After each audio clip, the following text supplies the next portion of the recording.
there are three different ways we can solve a quadratic equation. One is by finding the square roots, and it only works when we are missing our linear term. We can factor in using the zero product property. We can solve by graphing. So let's first look at how we can solve by finding the square roots. So first, we would want to add 180 to both sides of our equal sign. So 5x squared, negative 180 plus 180 is 0. 0 plus 180 is 180. So our next step, we need to divide both sides by 5. 5 divided by 5 is 1. So x squared equals, and 180 divided by 5 is 36. So the last step would be to get x by itself, and we do that by square rooting both sides. So the square root of x squared is x. Square root of 36 is 6, or negative 6. Because 6 times 6 is a positive 36, and a negative 6 times a negative 6 is also a positive 36. So let's look at this next one. We don't have to add or subtract anything, so we can go right to dividing both sides by 3.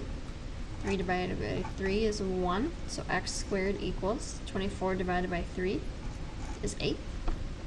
So now we can square root both sides. Square root of x squared equals x. Square root of 8 is 2 and 8.3, or negative 2 and 83/100ths.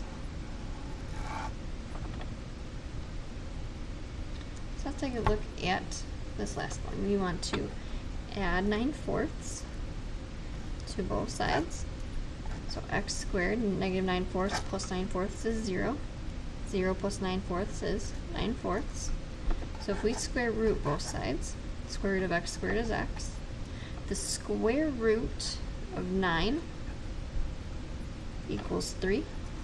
And the square root of 4 is 2. So we have x equals the square root of 3 over 2, or negative 3 over 2.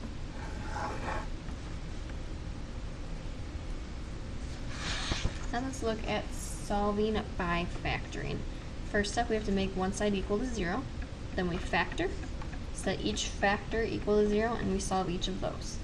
So step 1, we need to get one side to equal 0. So I'm going to subtract 8x to both sides of the equal sign.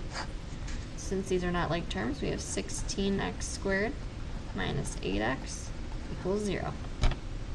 So to factor this, we're going to use the greatest common factor, and the greatest common factor between 16 and 8 is an 8 and an x.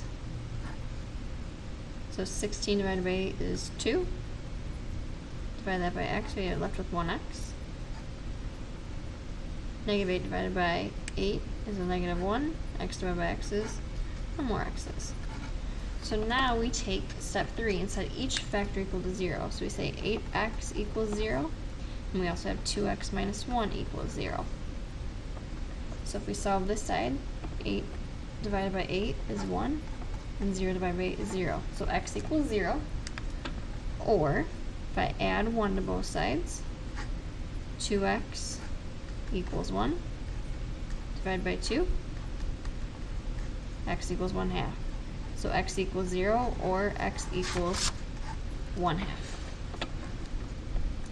So let's factor our trinomial. To factor our trinomial, we already have it set equal to 0, so we don't have to do step 1.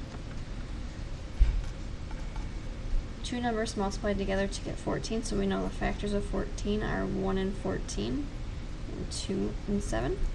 So to get to our positive 5, that means I have to have a positive 7 and a negative 2. 2 times negative 2 is negative 14, and 7 minus 2 is 5. So now it's step 3, set each factor equal to 0. So we have x plus 7 equals 0. We have x minus 2 equals 0. So if we subtract 7 to both sides, x equals a negative 7. Or we add 2 to both sides, we get x equals a positive 2. So our last one, we need to set equal to 0, so we're going to subtract 18 to both sides. No like terms, so we have 8x squared plus 7x minus 18 equals 0. We factor our trinomial. factors of 18 are 1 and 18, 2 and 9, and 3 and 6. So in order to get our positive 7, we're going to use 2 and 9. So we need a positive 9 and a negative 2. 9 times negative 2 is negative 18, and 9 minus 2 is 7. So now let's set x plus 9 equal to 0, and our x minus 2 equal to 0. So if we subtract 9 to both sides, x equals a negative 9. Or we can add 2 to both sides, and x equals 2.